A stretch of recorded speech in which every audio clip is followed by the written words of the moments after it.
All right, this is topic 2.15 on semi-log plots. A semi-log plot is a graph that has one scale linear and the other scale logarithmic. In this course, we will always use the vertical axis for the logarithmic scale. The horizontal axis will always be the linear scale. You don't have to worry about me switching it up on you. Below is an example of a semi-log grid. Note that the vertical axis is scaled in powers of 10. There are three ways that the semi-log vertical axis could be labeled. For example, to represent, sorry, this didn't show up, 10 to the fourth power, the grid could label it as 10 to the fourth power, or 10,000, which is 10 to the fourth power, or it might just use 4, all right? Notice that the lines are not evenly spaced here, okay? So right here, 10 to the fourth power could also be labeled as 10,000, or it could possibly be just 4. All right, we're going to use this to figure out what values A, B, and C are on this graph. Well, if I look at this, the very bottom here is 1. And then right here is 10 to the first power, which is just 10. So here I'm counting by ones because I count 1, 2, 3, 4, 5, 6, 7, 8, 9, 10. So A is just 2. Now between 10 to the first and 10 to the second power, well, that's 10 to 100. So each line here is going to be worth 10. So it's 10, 20, 30, 40, 50, 60, 80, 90. I skipped 70, sorry. So B is actually at 20. And for C, between 10 squared and 10 cubed, I'm going from 100 to 1,000. I'm actually counting by hundreds. So if 10 squared is 100, C must be 200. We're going to graph the line y equals x on this plot. And notice what we see. We're only going to graph the values 1, 5, 10, 15, 20, 25, and 30. So if x is 1, y is 1. Here's x is 1, y is 1. There we go. If x is 5, y is 5. 2, 3, 4, 5. 2, 3, 4, 5. There it is. If x is 10, y is 10. That's a nice point for me right there.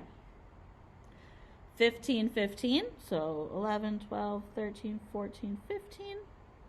But we just said B is 20, so it should actually be in between 10 and B. For 20, I have 20, and we said B is 20, so it goes right there. For 30, I go 30, but if this line's 20, then the next line is 30, so it goes right there. So you might notice this graph is not linear. Y equals x is a line, but on a semi-log plot, it is not going to look like a line. So why on earth would we ever use a semi-log plot? Exponential functions appear linear when plotted on a semi-log plot. That makes it much easier to see everything. An exponential model in the form of, sorry, this didn't show, y equals a times b to the x power can be algebraically manipulated to a linear model to be represented on the semi-log plot. So how on earth can I convert an exponential to a linear? Well, to do this, we just take both sides and we take a logarithm of both sides. And we'll use a log base 10 to make our lives easier. Well, now I can split apart multiplication and make it log of a plus log of b to the x power. Well, I have an exponent, so that can come down out front. So I have log of a plus x times log of b. Well, look at this. I have a number times x plus a number. That sure sounds to me like mx plus b. My m is log of b plus my b is log of a. Sorry. So in this linear form, the slope is log of b, and the y-intercept is the log of that first number multiplied by it, the log of a. So in our first example here, do these numbers represent an exponential function? Remember, an exponential function, we are multiplying by the same value each time to get to the next one. And we sure are multiplying by 2 each time. So yes, it is an exponential. Because if x increases by 1,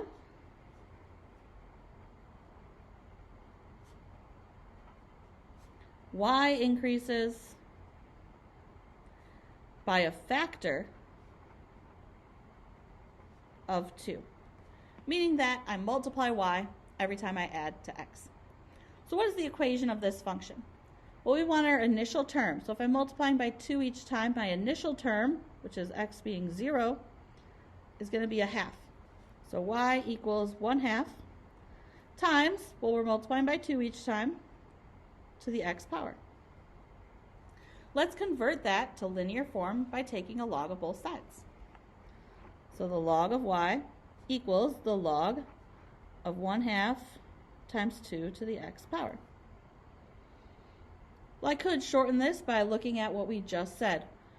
We said our a number, the log of that becomes the constant.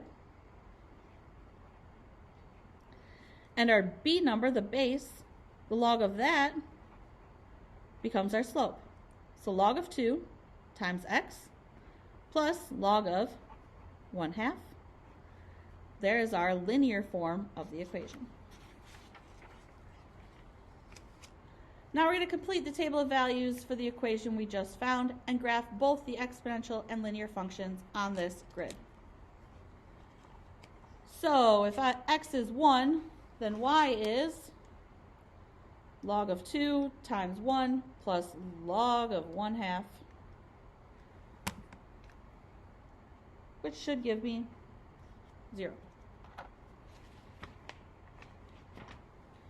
Now if x is 2, log of 2 times 2 plus log of 1/2 is 0.301. For 3, plug in 3 for x, I get 0.602. Plug in 4 for x, I get 0.903. And plug in 5 for x, I get 1.204. So let's plot that line. We get 1, 0. We get 2, 0.3. How about there? 3, I get 0.6. Right about there. 4, I get 0.9. 5, I get 1.2. There's that linear function.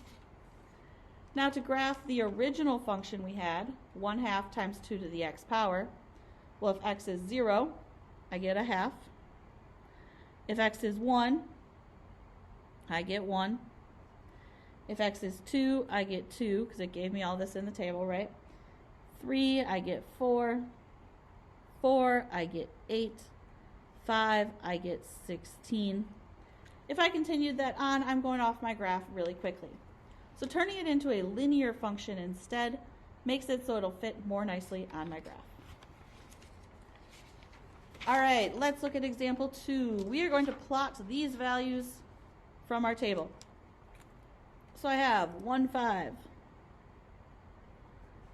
2, 7, 3, 11, 4, 19, and 5, 35. Sorry, some of my dots from the last one bled through. Well, now look at this curve. I only know a couple graphs that curve like that. Could be a quadratic, or it could be exponential. So let's use the finite differences to confirm that it's not quadratic. And what I mean by the finite differences, we take our table, 1, 2, 3, 4, 5, 5, 7, 11, 19, 35, and we add columns.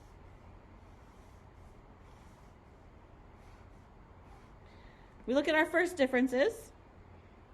So we cross out the top one. And remember, we say 7 minus 5 is 2, 11 minus 7 is 4, 19 minus 11 is 8, 35 minus 19 is 16. Okay, well, it's not linear because those aren't constant. check our second differences, which is what I wanted anyway. I want to confirm it's not quadratic. 4 minus 2 is 2. 8 minus 4 is 4. 16 minus 8 is 8. Those still are not constant. So it is not quadratic because second differences are not constant. So let's find an exponential form equation with a base of 2 that actually does represent this.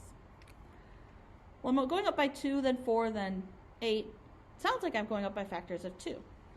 So I'm pretty sure that my base is going to be 2 to the x power.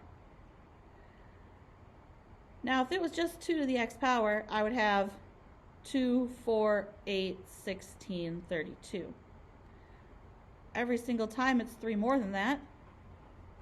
So I have 2 to the x power plus 3 is my equation, which we will call, let's call it f of x. Equals 2 to the x power plus 3. Would you agree that the equation represented by the data was not as easily as the one in example 1? Because I sure would. That constant on the end made it more tricky. The difference between these two examples was the constant instead of a coefficient. So exponential functions are a little harder to see when they have a constant added to them instead of a coefficient. So let's graph our exponential equation on the semi-log plot. So we have 1, 5. Well, each line here we go 1, 2, 3, 4, 5. 2, 7, 2, there's 5, 6, 7. 3, 11, 10, 11 should be right above 3, or right above that line because 20 is the next line. 4, 19, so that should be right below the next line. 5, 35, so that's 20. Next line is 30, halfway between those two lines. Oh, what do you see in that graph? Looks to me like the exponential function, when placed on a semi-log plot, appears to be linear. So our conclusion here, a linear graph on a semi-log plot represents an exponential function. Based on this, we can readily determine that a function is exponential when viewing the graph on a semi-log plot. This is particularly helpful in cases where the exponential function is vertically shifted up or down by the addition of a constant, such as y equals a to the x power plus or minus k.